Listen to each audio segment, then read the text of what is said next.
All right, welcome, ladies and gentlemen, to week number 47.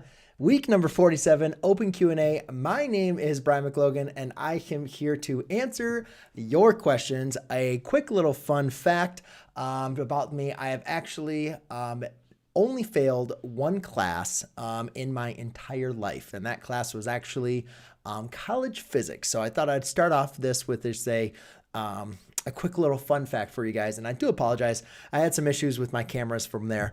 But as far as on that failing class, I actually did retake the class, and I ended up getting a B, but it was just not a good semester when I was taking that college physics course. So I ended up having to fail it, and I'll actually be talking about that in a couple other live streams coming up for you guys, giving you a little bit more information. So hopefully my audio is working out. I had some trouble with my camera. That's why I started the live stream a little bit later. I do apologize. I have been letting my daughter play in my studio, and she likes to hit a lot of buttons, and I'm starting to realize that might actually be something really bad because my video was not showing the way it was supposed to be. And typically, when I get ready for these live streams, I am like, just hit a couple buttons and I'm ready to go. And this one was like, whoa, this is not what I was expecting. So well, hello, too much with you. Thank you for just stopping by. Sarika, no, we can't chat later, but you can definitely stay on for the live chat. I'll definitely be on answering you so else. Hey, Frederick. Hey, Chitan. Win, Nexus. You can't make me. Very good.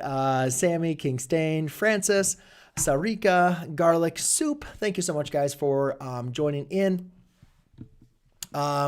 And Catherine, I definitely have some tips that I'll keep on going through. So to help you guys with the SAT, I don't really do SAT or ACT prep, but a lot of things that you guys will see on this channel is I like to kind of do these live streams with, kind of giving you guys some helpful tips and tricks, and then also, a little bit of motivation and kind of going on and just kind of do something a little bit different than what you guys are going to be used to seeing always on my channel. And one of the things that I really started to think about is, finishing the year strong, because one thing, we're now kind of entering December, and for a lot of you, that means exam season, which, by the way, now that we're done with Thanksgiving in the United States, I am prepping my students for their semester exam. If you are taking pre-calculus and you would like help with your pre-calculus exam, I do have a little workshop mini course. I am doing a private live stream next week where I am going to do an hour early before this live stream. I'm going to take questions just specifically for pre-calculus. And also I have all my reviews and answers available for everything I've done for the semester review as well as for the end of course exam. So if that is something that you are interested in, I do have details down below in my description. If you're not taking pre-calculus, but you just want to kind of get some tips, kind of like Catherine, just want to see, what are some things that I can do to help me with my own semester exam? I do have a free checklist that you can go ahead and download in the description as well. And that will benefit you if you're taking pre-calculus or not. But my mini course is really just for pre-calculus students because over the years, I've created multiple exams as well as reviews for my students. And I really want to make sure that they have enough examples to practice because, one of the best tips, I'll even get to this with the SAT or ACT, like when you're preparing for those, you see these books right, for the SAT, ACT are like huge. And one of the big reasons is one of the best ways just to prepare for an exam like that is to do examples, multiple problems over and over again. And that's what I provide inside the mini course. I think I have over 500 questions worked out and with their answers that you can go ahead and review for your pre-calc exam. So I'm pretty excited about that if you are interested in it. And then also, in addition just to doing those problems, I kind of have my live tutoring that I'm offering, which is something that I don't really offer much. Obviously I do this offer for you guys every Sunday, kind of like as a free open live Q&A. But this is, I don't get to everybody's questions. So I'm hoping for those live streams for the semester exam and of course exam, we'll get to some more questions. But enough about that. Let's talk about finishing the year strong. Now that is going for pre-calculus students as well as for anybody else. And there's a couple thoughts that were coming to my head from there. A couple things is, first, 2020 is now almost finished. It's kind of crazy that you think about, 2020, we have this bad connotation for it. There's a lot of cliches, the new normal, unprecedented times, and all this kind of funny stuff. But it's really kind of amazing. Like, we're actually closing in on this year. And, this is something that we started, especially a lot of us that started the school year in the early fall, or maybe are just now, kind of starting. And I really have something, the strong feeling about, we got a lot of things starting. We got to finish. We got to finish on a high note. And I think a lot of people want to, feel like this is kind of coasting into this end of the year. And I think that's, we know a lot more now of what, how things have transpired. And obviously there's probably going to be a lot more unknowns that are going to be coming up.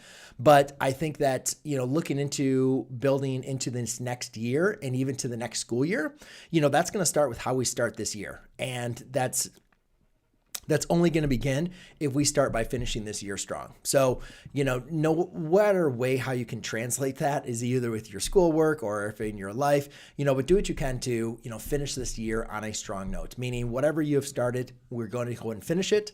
And we're going to make sure that we are going into 2021 with some momentum. Another thing I kind of thought about is, a lot of us have, come so far. We've adjusted so many new things to get prepared for the school year. And I think we owe it to ourselves. We owe it to our education to really kind of wrap that up, to make sure that we finish what we got started. And even it might not have been the best school year. I understand that. It's not what any of us asked for, what any of us expected. But, it's something that we have all begun. And I think it's really important for us to just continue working through this to the best of our abilities. And I know everybody's best of their abilities is relative because we're all going through different situations. But I really feel like that, once we get something started, we've come this far, we've done so much good adjusting and trying to, overcome so much that, we owe it to ourselves to be able to finish this out the best we can. And I think also the other thing is the last thing too is that, we have a lot of routines have already been set. A lot of things are, there's not as much as unknowns, that we have. We've set a lot of routines. And I think it's, it's important that even though the education is not probably what we were like a year ago from now, there's a lot of things we've missed. But I think it's really important to keep on taking those steps forward, because, as they keep on saying, there is that light in the tunnel, there is that cliche that, we are eventually going to get out of this rhythm and routine. And, that is everything COVID, how it's being impacted. And there are going to be some permanent changes that are going to come away from this. Absolutely. But, but I think that, following what we know we need to do for our own education and, occupation, that we keep on moving forward and we keep on doing the best that we can possibly do. Because, one thing I started talking about at the end of last year in March, is, doing the best you can do. We don't really know how the year's going to go, but just do the best you can do and keep on moving forward. And I think that's something even more important right now as we get into this, kind of like we feel like it's been going, this COVID's been going on for way too long, right? And we were getting sick of it. Now we're getting into the holiday season, for a lot of us. And, it's just one of those things that, we got to keep our, mind sharp, and we got to keep on doing the best that we need to do for us. So, all right, that is just a little talk that I had, or some things I was thinking about, and hopefully that was kind of helpful for you. One thing I wanted to let you guys know, I am kind of making some changes to my Q&A. So if you are interested in submitting a question for me to kind of go over, I don't get to everybody's question. So, you don't need to submit it more than once. It takes me roughly about an hour, sometimes more, to go through all the questions that get submitted and try to decide quickly, which questions I'm going to be able to do on my live stream. And so just one time is perfectly fine. But one thing I kind of miss is also being able to say hi to like Jeff, and imaginary numbers. Yes, I will talk about a problem. There's imaginary numbers, or see like Carlos, and ask some questions inside the chat, because I see that, I know that a lot of you, sometimes this might be your first time coming to the Q&A. So what I have done, and I did this last week as well, if anybody was on the stream, But, you know, every other couple questions, I just kind of have an open question. And basically that is for me to be able to kind of just address any questions that are inside of the chat for you guys. So while I prefer that if you have questions that you'd like me to cover, especially ones that are a little bit more detailed or are going to require a little bit more like specificity, then please submit them in using the Google form, which is also in the description. And however, if you're in on the chat and you have a quick little question, then, you know, it could be something math related or not, or I mean, like doing a problem or just like some general advice. I'll be happy to kind of address those in those kind of breaks. All right. Because a lot of times I just kind of get mathy and I don't even get to, you know, say, hey, Daniela, or hey, Leanie, or what was it? Shubham, or hi, Addie. Right. And I just kind of keep on going over and over and over. So, do you speak Spanish? No hablo español. I only speak a couple words, and that's really about it. Golden Sack, I'm actually going to be doing some polynomial word problems, so we'll hopefully do some of those. And I know arithmetic, I'm getting a lot of questions on arithmetic geometric sequences. I'll have to I think that's one of the things I'm going to add to my pre-calculus course. So that way when, so therefore, I'm just a little bit more brushed up on the content because typically I think I'm going to do one little problem, or at least I'll address it here, but I'm not going to go through much on there. You know, I'm not going to be able to address it much from there. And I do not speak Arabic at all, so I do apologize for that. There's a couple things I'm looking into, maybe getting some translations, you know, for some of my videos, but that's obviously going to be something that we'll have to keep on working on, and obviously something that I'll be bringing up into my membership, which also might as well just throw in that last little plug. Thank you for my members in the YouTube channel, which I'm also looking into creating some new things to go on through the year as far as my YouTube membership, as far as getting some extra tutoring. So if I don't get to your questions, but you do want to get a little bit extra tutoring from me, I do extra live streams with the YouTube memberships. Just about every month we do a little extra live stream. So if you do have extra questions for me, that is something that I do offer into the YouTube members. Math Johnny Sins. There you go. All right. So it's going to take forever if I don't stop talking, and let's get into some math, but I will stop it and say, hey guys. And as we are working through all this, so thanks so much for joining in. Let's get going onto some math. All right. So the first one said, Jared is just asking a question. I have a trouble on this question for, I can't remember everything. So yeah, CM equals 50M plus 79.5, where C of M is the total cost of M months of membership. So it says, state the meaning of the slope and the y-intercept. Okay, so M represents months and C of M is the total cost. So it looks like if you think of like a membership, I mean, I'd probably say that the y-intercept is going to be like your initial fee. So there you go. Let me fix this here. There you go. No. Why do I keep on doing that? Fit to width. There you go. So y-intercept would be your like initial fee, right? Because if like M was 0 months, you'd still be owed this, what, $79.50? Like, so without you actually going to the membership at all, like that is your initial, like that's like your sign-in fee. And then the slope is basically going to be your cost per month. Like, so that's going to be your monthly charge, right? Because think about it. If you, I don't know why I put 2 E's, but think about it. If you go to the gym for 1 month, you're going to owe M times 50. That'd be $50. 2 months would be 2 times 50, which would be $100, plus your $79.50, which never changed, right? That's like your initial fee. Next one came from Camp Slam. It says, can you please do a small lesson on adding and subtracting negative numbers and fractions?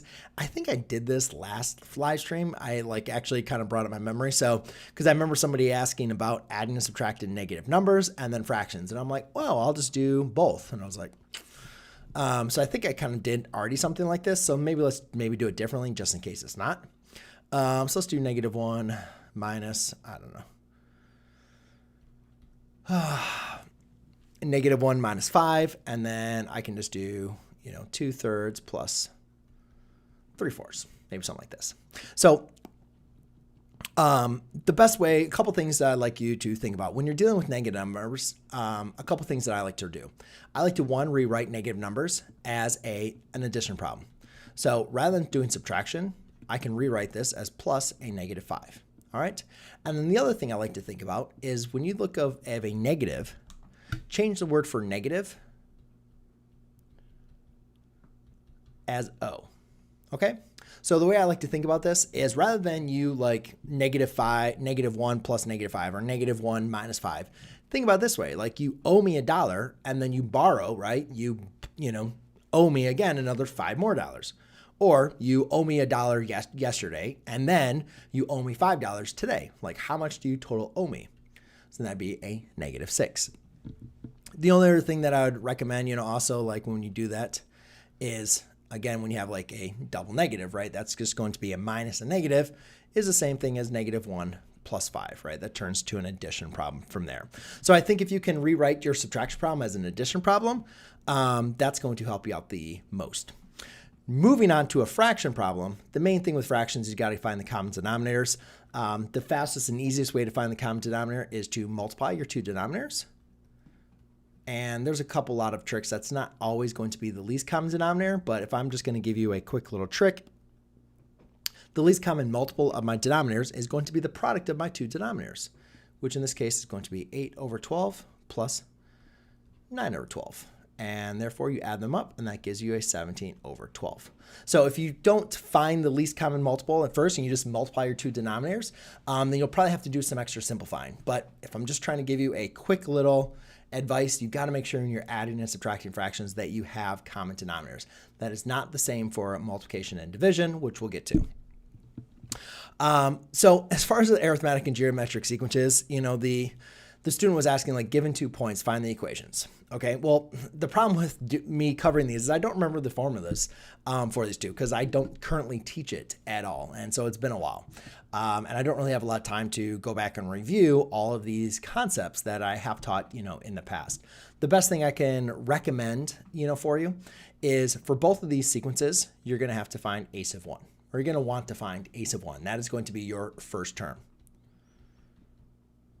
The second thing you're going to want to identify is for a geometric, what is R? And that is going to be the ratio between any two values. And, I can't remember the formula here, so maybe any two subsequent forms would be a sub d divided by a sub n, but it's a ratio. So you're actually going to be dividing them. And then for our arithmetic sequence, we're looking for our d, which is our difference. So that'd be like a sub n minus a sub n minus 1. And the reason I'm just using subscripts to differentiate between like one value and then the next value would be like before it or after it. But you're looking for your common either difference between two terms or your common ratio. And if you know the common difference and ratio as well as the first term, I believe those are going to help you identify the general sequence for your arithmetic and geometric sequences, if I remember correctly. All right, let's get into the next one is from Jackie. So Jackie was given a question is, how do you divide scientific numbers? So when dividing by scientific numbers, you basically, if I remember it correctly, you're going to divide your first term. So I'm going to do 1.1 divided by 5.5. And then I'm going to take that times 10 to the negative 3 minus a negative 8. Oops, let's do a minus a negative 8 to be careful, right? Okay, so 1.1 divided by 5.5 seems like that. I don't know, 1.8, that's going to be 0.2 times 10, that becomes x to the 5th. And therefore, if you're going to rewrite this as what do we call those other numbers? Not for scientific numbers, but I'm going to have a brain fart. All right, well, my brain's not going to get any sharper. We'll just move this over 5 decimals. So 1, 2, 3, 4, 5. There you go. So you can rewrite it in scientific notation or just as a number, which I'm forgetting if maybe somebody's adding to their thing. I keep on forgetting. Either way, I know there's a converting between scientific notation and something else. There's a word that I'm trying to think of. I can't remember. For multiplication, it'd be the same. You just multiply the first two numbers and then you add the powers. All right, so let's just go and see if there's any other questions. Maybe I can see. So Kieran, I see you. Perthy, can anyone want to access college book, SAT book, and reading? Do you have links? Interesting. Okay. Why am I watching this? I don't know, Karen. Why are you? But it looks like you are definitely doing very well for yourself in multivariable calculus at Penn. Good for you.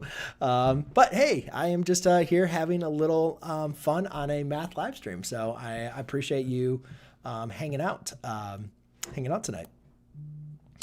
And Danielle says, can you graph the function from this? Danielle, you picked a good time. And go from there. All right. My pre-calculus is not so bad. Well, that's good to hear.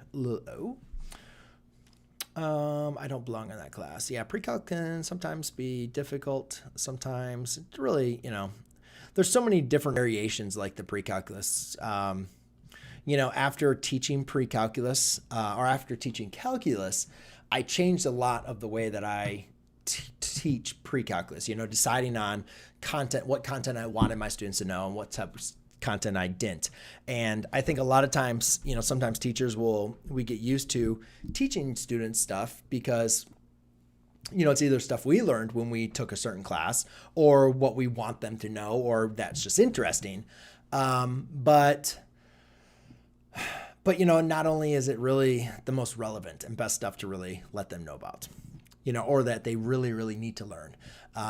And so that's one of the things I've been doing in my pre-calculus in my last couple of years. I've really just been like taking out a lot of stuff that I'm like, they don't need this, or like I can teach what they need to know much more efficiently rather than like just going through the standard, like, oh, here's chapter 1 and section 2 and, just kind of going through the routine. All right. So if I was going to graph this, let's see here. We have a 0. These are, if it's set this equal to 0, so I can write this as x minus 1 times x minus 2. That's really x minus 2 quantity squared, right? Good. So we have 1, that's going to be an x-intercept, and then we have 2, that's an x-intercept.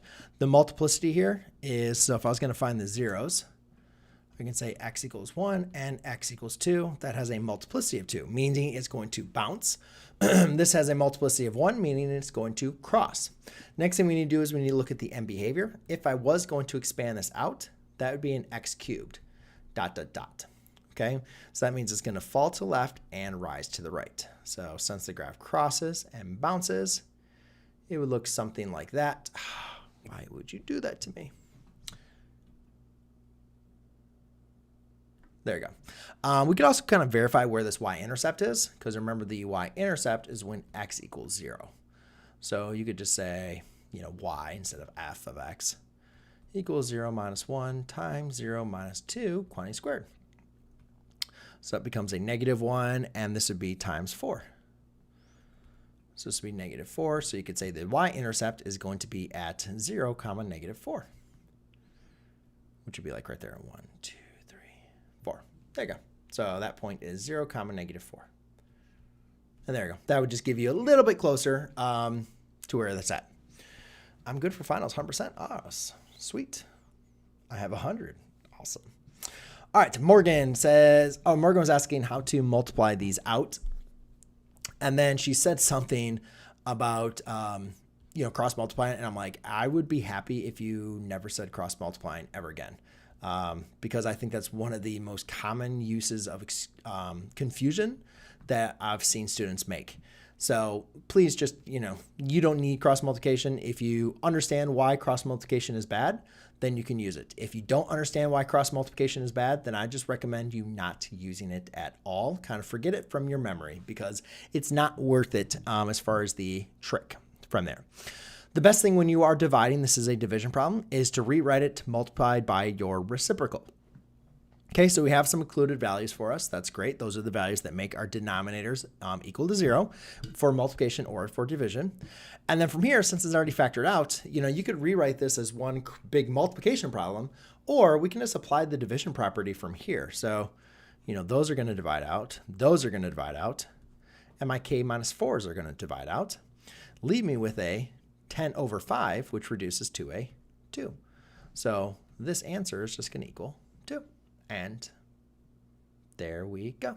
That's all we had. So everything kind of divided out, which was kind of nice. So the division property, meaning an expression divided by itself, can happen when it's in its own fraction, or since we have these expressions are separated by multiplication, we can divide across that multiplication problem as well. Just don't do that across addition or subtraction. Cross multiplication is bad because students improperly use it. They don't use it correctly. So when we have to multiply like rational expressions, they'll use cross multiplication, which is not how you multiply rational expressions. So there's nothing wrong with the operation of, the trick of cross multiplication. But if you don't know what you're doing, you'll use it incorrectly. And that's why I don't like cross multiplication. All right, so in this case, we're finding the composition of g of f of x. So let's just make sure we have this right. So we have f of x equals square root of 2 minus 8x. And then we have g of x equals negative 3 over x. And so we're going to do plug f of x into g of x. So g of f of x, and then we're just going to find the domain, right, in interval notation. Okay. So we have negative 3 over the square root of 2 minus 8x.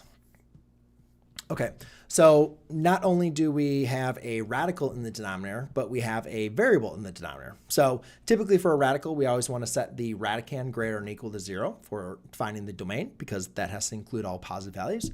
But now since it's in the denominator, we need to make this greater than 0. So we're going to say 2 minus 8x has to be greater than 0. And now we just need to solve. So I can just add an 8x to the other side.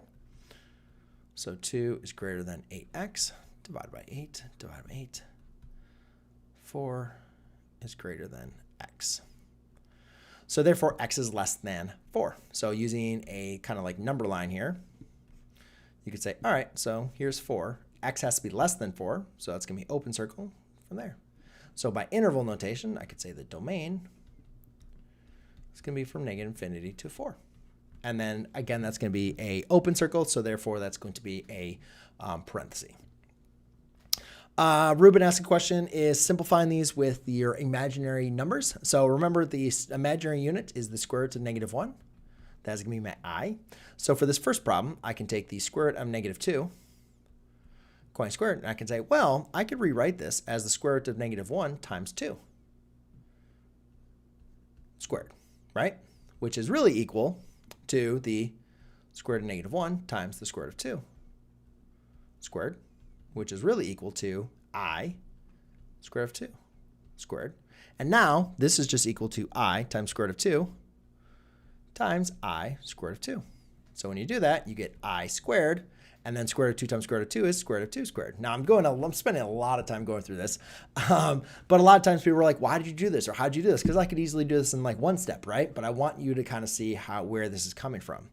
I squared, if you were just to square both sides, right? If you were to take the square root of negative 1 equals I squared, and we were to square both sides, you get negative 1 equals I squared. So I squared is negative 1, square root of 2 is 2. So this answer is negative 2. It took me a really long way to get to there, but hopefully that helps you out. Here, when you are combining these, you're just kind of think about your I, this imaginary unit, just like the, hey, Arshman, you just need to say hello once, and I am here for you. But you're just going to kind of treat them like variables, right? So your imaginary unit. So this is just going to be a 12 plus 10, and then minus 7i plus 9i. Okay, so 12 plus 10 is going to be a 22, and then negative 7i plus 9i is just going to be a positive 2i. Okay, and that is going to be our complex numbers, which we're going to write in our a plus bi format. All right, question number 9 from Jane.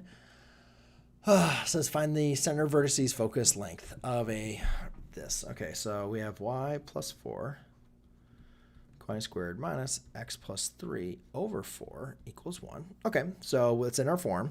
Remember, this format, though, is in, let's see, this is y minus h all over a squared minus x minus k y squared over b squared equals 1. Okay, so this is in our standard form. Remember, our vertex is going to be hk, so my vertex is going to be hk, so that's going to be a negative 3 negative 4. Okay, so that's the opposite h and k. That's going to be not my vertex. What am I doing? My center. The focus, or let's see, the vertices is going to be a distance of a away, which is going to be 1. Since my a squared is under the y, that means it's going to be a vertical transverse axis. So I'm going to say a vertical transverse axis. So that's one thing I need to know about this. That means my vertices are going to be up and down from my center. So my vertices are basically going to be negative 3, comma, negative 4, plus or minus 1. I think you can do the simplifying for me because there are 2 vertices. The foci are also going to lie on your transverse axis, and that is going to be a distance of c away. Well, if a squared is 1 and b squared is 4, then a squared plus b squared equals c squared. A lot of people remember that because it looks like the Pythagorean theorem. So it could say 1 plus 16 equals c squared. So we could say c is equal to, so by doing some math here, add that, take the square root, c is going to equal the square root of 17. So again, we'll do the same thing. So it's going to be negative 3, and then it's going to be negative 4, and then plus or minus the square root of 17.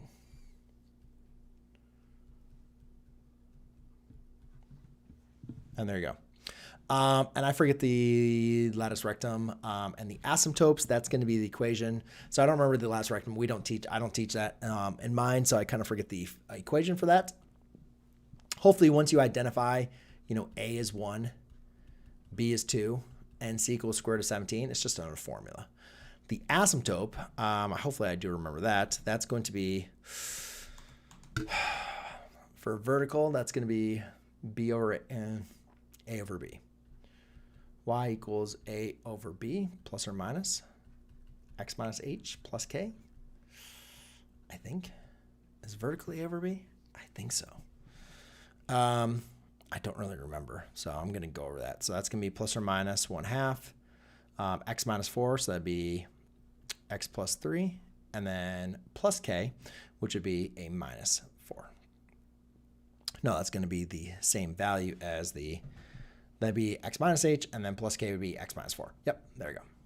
Okay, so hopefully that gets you set up for on there. All right, let's get into another kind of open question. I have 3 honored classes, technically. Wow.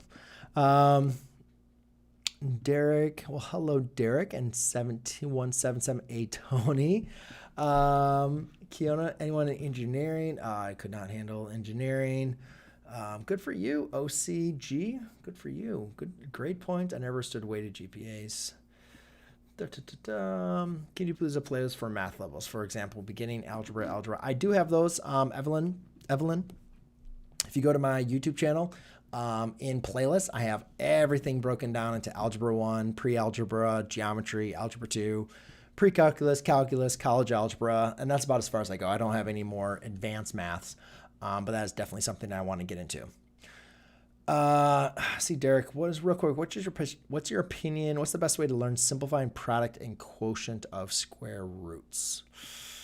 I'm not really sure if I have a great answer for you on that. Harsha, what's the best way to cheat on a test?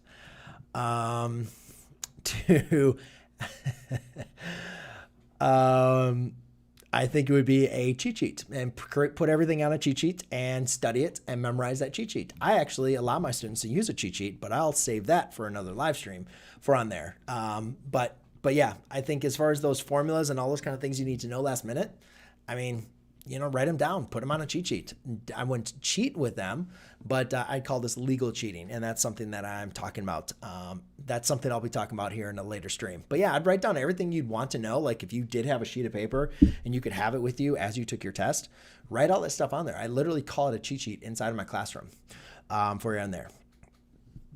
So, all right. So I'm just going to say like, how to cheat, and I'm just going to say write and create a cheat sheet. Oh, how to cheat. Yeah. Okay. And that's something I'll talk to you guys a little bit more for. I think actually I've talked about this. I know I've talked about it in my live streams before. So definitely that's something I'd recommend you guys do. Like take all the formulas, definitions, everything you've learned and put that on the sheet of paper. And again, like that's something you should be reviewing before you guys are taking your semester exams, before you're taking your, chapter tests. That's something that you should be reviewing and making sure that you feel really comfortable with that. Right. Yeah, Allie, how to cheat. Yeah, that's, I wouldn't say the bad cheating, because obviously that's never going to get you anywhere, right? But this is what I call legal cheating, and therefore it's in your brain. If you need to cram in some information, right? We've all been there. Then, at least you have all that information on a sheet of paper and you can cram it as best you can into your brain before you take that test. And, I think we've all been there where you've had to take a test and you're like, I'm never going to use this ever again. I just need to recall this information really quickly for this one test, right? And yeah, so that's how I would cheat. Put it in your brain though. Don't bring anything with you, and that's never going to end up well. All right. Question number 11, and focus on that. Calculus used in everything. Yes. Yeah, it always comes back. It always comes back to bite you if you're going to think you're going to cheat your way through school or education, right?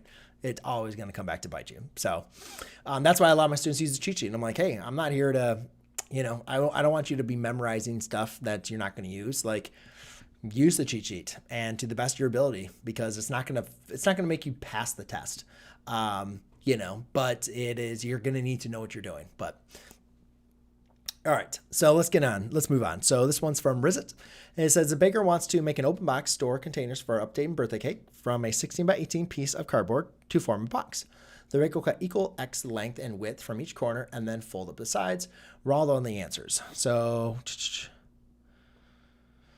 I don't know, to form a box. Round all the answers to the nearest tenth to make sure you include units.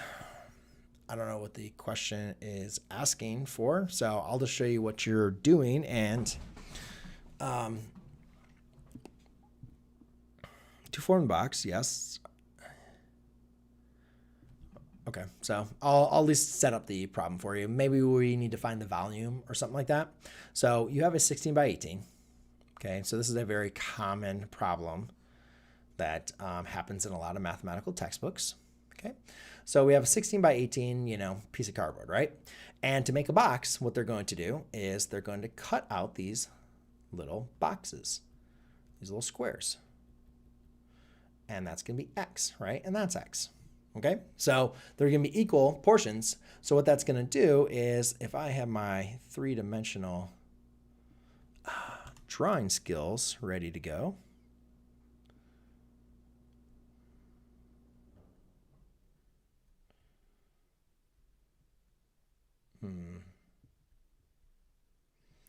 there you go. What you're going to have here is you're going to have a height of X, right? And then that's going to be 16. Sorry, that's not going to be 16. That's going to be 16 minus 2x, right? 16 minus 2x. This is going to, if that's x and that's x, when you fold those up, that's going to be a 18 minus 2x. So I'm not sure what the question was asking, but if you're going to find the volume, which would be length, the length times width times height, that would just be x times 16 minus 2x times 18 minus 2x. And that is a very common problem that we would arrive at. And then hopefully you can use that equation to use a calculator or multiply it out depending on what you need to do to be able to find either the volume or x or whatever may be the case. Ariana says, write the slope-intercept form of the equation of the line. So equation slope-intercept form equals y equals mx plus b. Okay, well, m represents the slope. That's going to be the change in the rise over run between any 2 points. And b represents the y-intercept, right? So we have slope, and then we have y-intercept. Okay, so the y-intercept where the graph crosses the y-axis. So in this problem, we have b equals -1. And then the slope is a ratio. It's a comparison. How high do you go to how far over do you go between any 2 points? And it looks like my older point here is at 5, 0. All right, so you can see from this point to this point, I went up 1 and then over 5. So the change, right, was up 1 and then over 5. So if I was going to write this in slope-intercept form, right, I had to write y equals 1/5, actually right down here, y equals 1/5 x, and then what is that, minus 1? Minus 1. Okay. Now, slope-intercept form gets very difficult when we're dealing with horizontal and vertical lines, because here you can see the slope is going to be undefined. So forget about thinking about the slope and the y-intercept in this case, because obviously it doesn't even have a y-intercept. So it's like, how can I write this if the slope is undefined and there's no y-intercept, right? So the best way I think I like to explain these vertical and horizontal lines is, rather than trying to find this in slope-intercept form, because you can't really in this regard with an undefined slope and no y-intercept, but what you can do is you can identify the value of what the value is of this line, right? And because here's the x-axis, and you know that x is equal to 4. No matter what the y value is, like if you were to create a table, right? You know, x and y values, no matter what value you pick for y, like 1, 2, 3, 4, 5, what does x always equal? 4, right? So it's like, you know, 5. 4, 0, 4. X is always equal to 4. So that would just be the equation. X equals 4. And that's going to be your vertical line. All right, question number 13. Is there, or cannot solve the quadratic equation? Okay, well, you have 3 options, right? I mean, we can look into factoring, we can look into completing square, or quadratic formula. But no matter what you need to do, the first thing you're going to need to do is set this equal to 0. So I'm going to add a 2 to both sides. So I get negative x squared plus 8x minus 10. Next thing we're going to do is factor out a negative, because I do not want to be doing anything with a negative. That's not going to be changing my solutions. So that's going to be a x squared, a minus 8x plus 10, and that's going to be equal to 0. All right. So now let's go and see, is this factorable? What 2 numbers multiply to give you 5, to give me 10? So it's not going to be factorable. You could complete the square, or you could use the quadratic formula. In this case, so let's use a quadratic formula because that's what the next problem is. So x equals opposite of b plus or minus square root of b squared minus 4 times a times c all over 2 times a. All right, so x is going to equal, let's do it over here. So x equals opposite of b, so that's going to be 8 plus or minus, let's see, negative 8 squared is 64 minus 4 times a times c, which is 10, all divided by 2 times a, which is 1. All right, so what do we get here? We get a 8 plus or minus. So 64 minus 40, so that's going to be a 24 all over 2. Square root of 24, that can be broken down into the square root of, what, 4 times 6? I always think those look like 9s. So that can be written as 2 times square root of 6. All right, so this is going to be 8 plus or minus 2 radical 6 all over 2. The 2 can divide into both of those. That's going to be 4 plus or minus the square root of 6. And there you go. Now, I like this problem because at Glaze brings in the question is to use the quadratic formula to write the quadratic equation. So it's like, now we're kind of working our way backwards, right? And I like this problem because I guess without simplifying, right? Or I guess we could make the assumptions. I guess I was actually making the assumptions. This would be opposite of b. Yeah, and I'm assuming this would be non-simplified. I guess we can make those assumptions. I assume so. Originally, when I read the problem, I was like, oh, well, if we have this as opposite of b, plus or minus the square root of b squared minus 4 times a times c, all over 2 times a, right? So if we have negative b equals 10, that means b equals negative 10. 2a is equal to 14. That means a is equal to 7, right? And if we have b squared minus 4 times a times c is equal to negative 68, right? So that's like, okay, well, then b squared is, b is negative 10, so it's squared minus 4 times a, which is 7. And then all we need to do is figure out what c is, equals to negative 68. So this is what, 100 minus 28c equals negative 68. And I'm assuming, hopefully this works out. I didn't actually work this problem out. Dang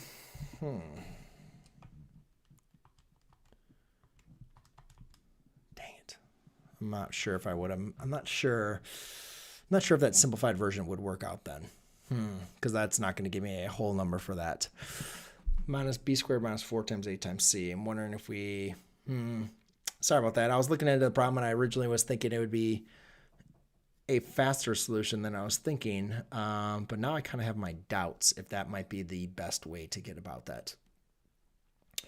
2 times a is 14, so a is 7.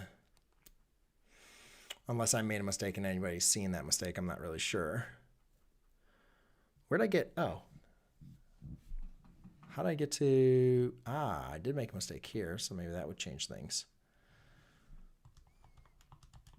There you go, that works. All right. Yeah, I made some mental mistakes. So when you subtract 100, did anybody get it? Well, bye, Sweet Formula, and hi, Karen. Bye-bye. Thank you so much for showing up. So we have negative 28c equals negative 168. Then divide by negative 28, divide by negative 28. C is equal 6. Okay, so now you have B, A, and C. So we have a 7. So the equation then would be, yes, it's 68. And therefore our equation now is going to be a, so 7, so it's be 7x squared. B is so negative 10x and then plus 6. So there's your quadratic. All right. Well, hey, Emily, Carrie, yes, thank you so much for keeping me honest, guys. And hey, Addie, thank you so much for doing great in this stuff all week. Yes, my brain is always fried. It's always works like that. Yeah, I get tired and then sometimes I get rejuvenated. But yeah, I mean, what's better than a Sunday night doing some math problems, right? Zamaria said, I want to find the answer to this. F of x equals 3 minus 2, bring down x. I'm not sure what your question is, but maybe if you want to let me know, I'll be happy to help you out. Could you explain synthetic division of algebra 2? I could, but I just had a video, Mitchell. I'm not sure if you saw that video. I literally just uploaded it last week. Yeah, I just had a video last week. If you want to go back and check that out for synthetic division, I mean, I can go over it, but I want to make sure I'm addressing a question that is exactly what you need. And Strongy Fundament, thank you so much. Well, you're very welcome. I'm very happy to help you out and have my videos help you by as well. Emily Ramos, it's math tutoring. Oh, she has Is this a class? Why is this recommended? I don't know, Emily. That's crazy how YouTube works, right? Recommends you. It's like, hey, you need some math tutoring. I don't think that's what YouTube is trying to come after you, but maybe I'm assuming maybe you've watched some math tutorial channels and have gotten some math help, or maybe you're just interested in it. But yeah, I don't mean to come after you guys being like, hey, you need help with your math. But thank you so much for stopping by. Well, awesome, Aaron. That puts a smile on my face to see that you've had some troubles and then also you've been able to overcome them. I really do think that's helpful, and I'm so happy that my videos and my channel have been able to help to get you there. All right, Justin, you got this, my friend. Put in the work. Encourage you. Not like you need to really enjoy your teaching style, and I share many of your vids with my students. Well, thank you so much, Don. I really do appreciate that, and I hope you're having a great school year so far this year, and just keep at it. I know it's not easy for this. All right, how do you set up synthetic division problems? Thank you, Mitchell. I can do something a little bit like that. Let's just make up a random problem here. 4x squared minus 3. No, let's not do that. Let's do 4x to the 5th minus a 3x squared. Yeah, squared plus 2x plus 7 divided by x minus 1. Okay, so if I was going to divide x minus 1 or this polynomial, x minus 1 into this polynomial, basically what we simply need to do is we're not going to use the divisor, but what we're going to do is we're going to use our value k. So our value k is going to be basically when you take your divisor and set it equal to 0, x equals 1. So this is going to be our value k that we're going to use. All right, so you're going to take that value, and that'd be like your potential 0. So if that is a 0 of the polynomial, then that would be what that would be X equals 1 would be your value from there. Then what you're going to do is you're going to take your coefficients. Now notice I purposely omitted x to the fourth and x cubed. Okay, and therefore they're going to have place values, and you're going to want to make sure you insert those place values in there with a 0. And this is very, very important. And one of the things I talk about in my video, it's just how synthetic division is not real division, right? It's just kind of like this made up. So you're taking the coefficients, and this is not like long division. Okay, so don't try to compare it with that. It is synthetic, all right? But it does help us get our answer much quicker. And usually, we're adding and multiplying, which is a little bit easier than subtracting and dividing. But let's just kind of work through this problem anyways, just have a little fun. Bring down the 4. 4 times, I just made it up anyways. So I doubt 1 is a 0, but maybe it is. We'll see. Bring down 1. So you bring down, you add on the vertical and multiply on the diagonal. 4 times 1 is 4. 0 plus 4 is 4. 4 times 1 is 4. 0 plus 4 is 4. 4 times 1 is 4. Negative 3 plus 4 is 1. 1 times 1 is 2. 2 plus 2 is 4. 4 times 1 is 4. I should have had a negative 4 there, right? Anyways, that gives me 11. So that's going to be my remainder. This would be my constant, my linear coefficient, my quadratic, my cubic, and my quartic. So the quotient in this case is going to be 4x to the fourth plus 4x cubed plus 4x squared plus x plus 4 with a remainder of 11 divided by your divisor. Okay, so that is how you set up synthetic division as well as how you go back with write the answer. If you have a divisor that is not linear, you cannot do synthetic division. And if you have a coefficient of that x, go ahead and watch my video on my channel to go and see what you're supposed to do from there. All right, now let's get back into the submitted questions. We're getting over this hour limit, but I think I'm not too bad. I think this is my last round I have. Hopefully I can get to these rather quickly. Okay, yeah, those are 2 quick questions. All right, cool. All right, the next one is finding the vertex of the graph through the point. So again, we have h comma k. Any point on a graph we could represent as x, y, right? So if we're given a point and a vertex, the best way I would recommend using it'd be vertex form. So y equals a times x minus h squared plus k. All right, and so in this case, we have h and k, and we have x and y. The only thing we don't know is a. So why don't we plug that information in and find our value of a?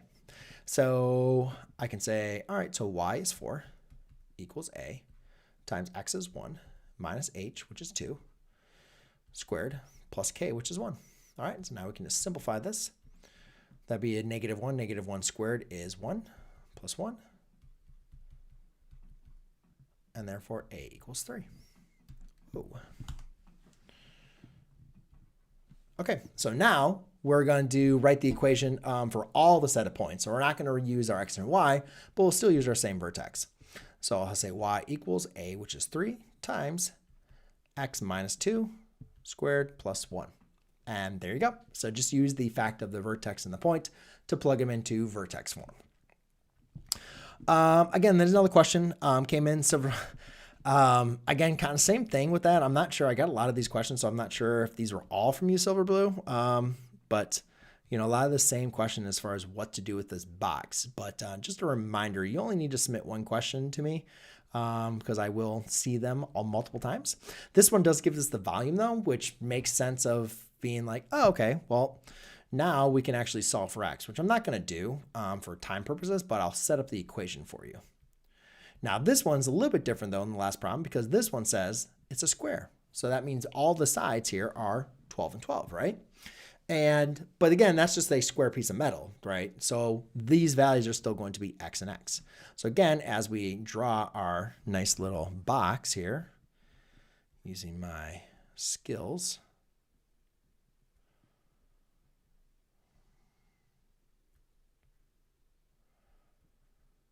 there we got that. There we go. We know that the height is going to be x, right? So as we make those cuts and fold it up, that's going to be x. And then this is going to be a 12 minus 2x. And this side would be 12 minus 2x. So now we have the volume, which is 128 cubic centimeters. And that's going to equal times 12 minus 2x squared times x, right? So if we need to solve, what you'd want to do is set this equal to 0. You're going to want to expand this out and then distribute the x and then subtract the 128. And then I would probably technically use your graphing calculator to find the values of x that are going to satisfy that solution. And those would be your value of x that you're going to want to use to see which ones make sense for the sizes of the box. Next question from Sedona says, is there a concept process you're having trouble with? Okay, I need help with 2x plus 5y equals 24. So this student was just asking to solve, I'm assuming either by elimination or substitution. So 2x plus 5y equals 24. And then 3x minus 5y is equal to 24. Okay, so what I would do in this equation is I would just use, whenever you have two equations that have the same coefficient, one positive, one negative, I would just use elimination. I'd just add them up. So watch what happens when I add them up. I get a 5x is equal to a 48, right? Because by adding them, that goes to a 0y. Now I can just divide by 5. Now 5 goes into 45 9 times. So this is going to be some variable. I'm not going to be familiar with, I guess it'd be 0.3. So I guess I could say 9.6. If I did that math really quickly in my head, let's see. Yes, I got it right. Okay, but I'm going to leave this in non-fractional form, in non-decimal form. I'm going to leave this as a fraction because now all we simply need to do to find our y, I'm assuming, I mean, that's not very nice. So now we just go ahead and plug in that value into our another equation. So I'd say 2 times 48 over 5 plus 5y equals 24. And now you're just going to want to solve for x. Now in this case, I am going to, I don't know, I'm just going to use my decimals now. I mean, I don't know if the student typed this in correctly or not, but I would just do 2 times 9.6. So that's going to be 19.2 plus 5y equals 24. Subtract 19.2. So 24 minus 19.2, I should be able to do that. But after doing all these problems, my brain now hurts. So 5y equals 4.8. And then y equals 0.96.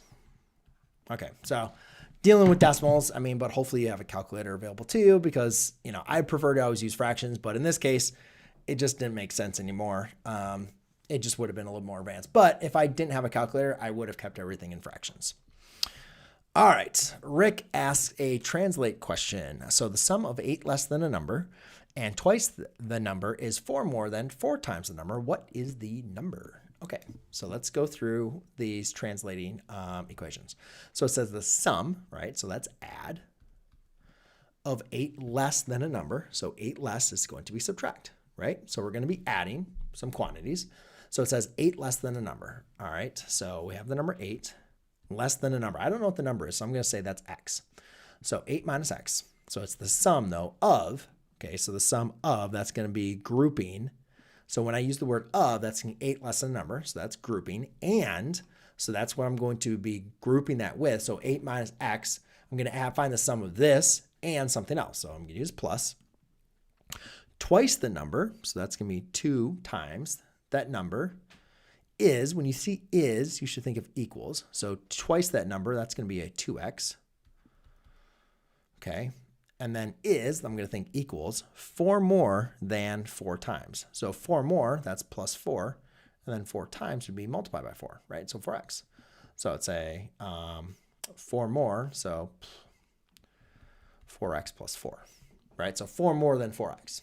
Okay. Well, now we just need to, you know, basically simplify the sum of 8 minus x, or 8 less than a number. Oh, I'm sorry, 8 less than a number. You're subtracting 8, right? So that's x minus 8. The sum of 8 less than a number, right? So whatever the number is, it's 8 less, okay? There you go, missing my things up. So then this gives us a 3x minus 8 equals 4x plus 4.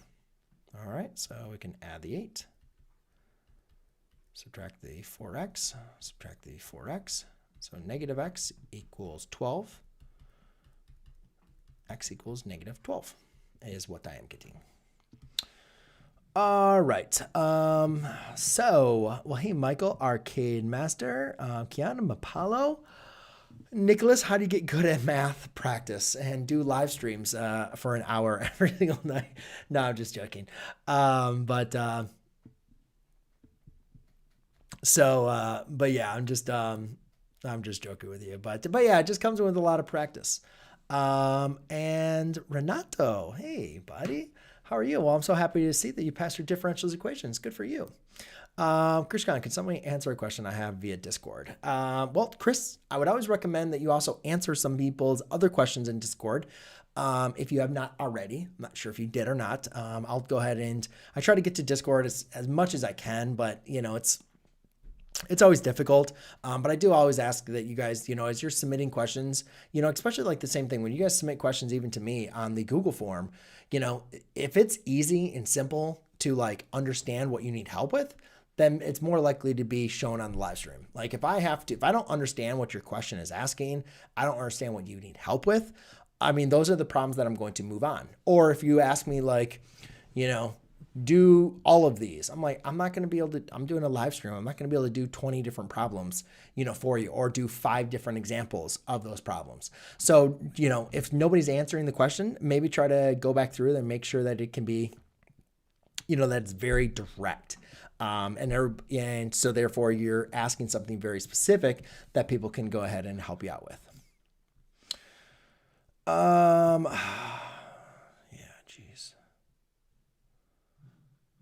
All right.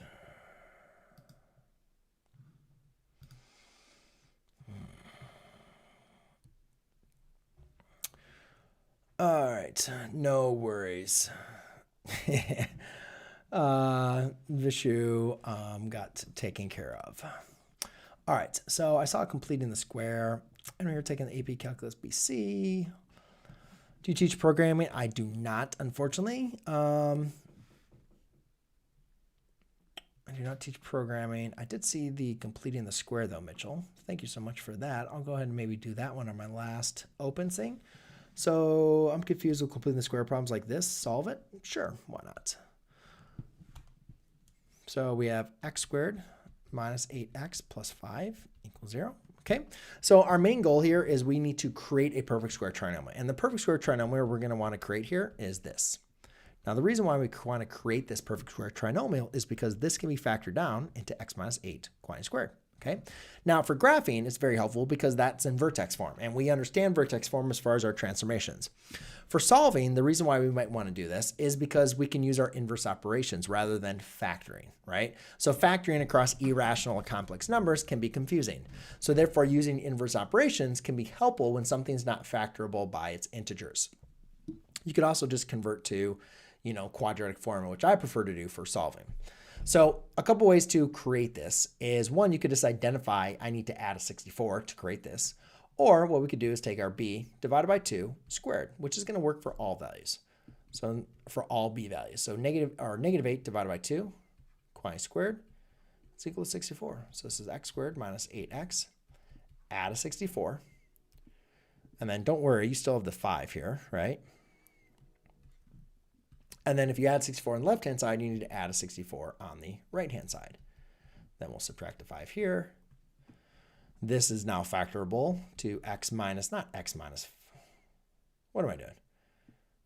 X minus 8. No, I'm an idiot. Jeez. My brain is fried. That's supposed to be 16. Sorry about that. Sorry about that, Mitchell. Because when you do negative 8 divided by 2, that's a negative 4. Negative 4 squared is 16. So 64 does not work. It's 16. That's what you need to add there. Good thing I wasn't trying to do this in my head.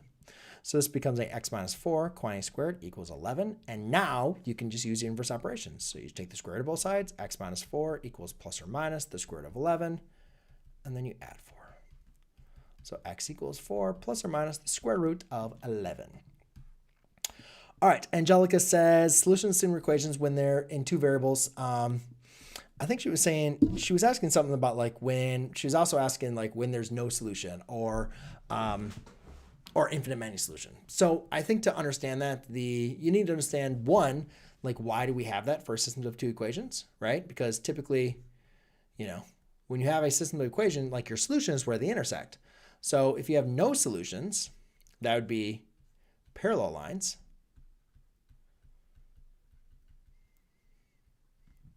And if you have one solution, or I'm sorry, infinite, that means they're going to be the same, right? So how do these occur?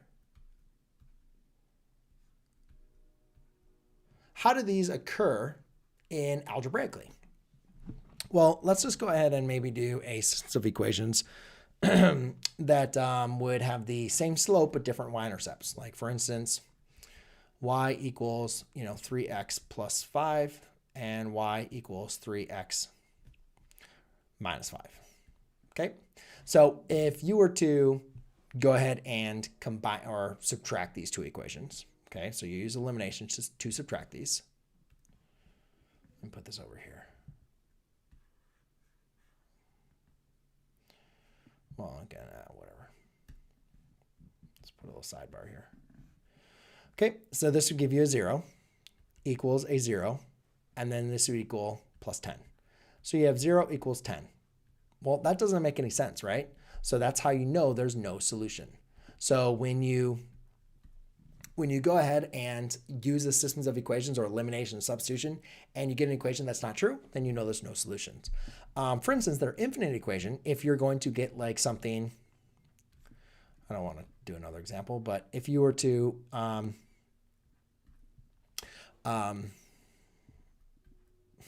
can't even spell infinite. Oh, my brain hurts. There'd be infinite solution if you had like 3 is equal to 3. That means they're always true, or like x equals x, right? So either one of those, when you're doing your systems of equations, if you get to that point, then you know that it's going to be infinite solutions. It's going to be the exact same line. All right, and then Keegan says, when you have a long trinomial, how to use the quadratic formula as since there are 4 more terms. So if you have 4 more terms, well, you cannot use a quadratic. So it's important that you understand a quadratic formula only works when you have it in the form ax squared plus bx plus c equals 0. So it has to be quadratic, okay? Now, if you don't have 3 terms, that's fine. Like b could be 0, c could be 0, right? But you have to have an x squared. It has to be quadratic, okay? So it doesn't have to be a trinomial. It could be a binomial, or I guess even a monomial, I guess, right? But it has to be quadratic, hence the quadratic formula. Okay, so you can't do it with 4 terms or anything like that. All right. Don't start that again. Oh man, I wasn't checking my things. Sorry. Well, thank you very much, Vinchu. I really hope I get to see all of you guys, even though that'd be really weird, and I'm not sure how that ever occur with you guys all over the world. But yeah, maybe one of these days education will be changing from from the way things are done. But by spamming on the chat, that's not going to get you anywhere closer to me for on there. So thank you so much, guys, for joining tonight. I did go and cover my questions. At the bottom, I'm not going to be able to get to any more questions, but if you want to go ahead and submit them into my Google form, then please go and do that, as I will answer your questions next week for you guys. Thank you so much for staying up, but I got school tomorrow, so I got to go and get prepared for that. But I hope you guys have a great week, and I will see you next week. All right, cheers.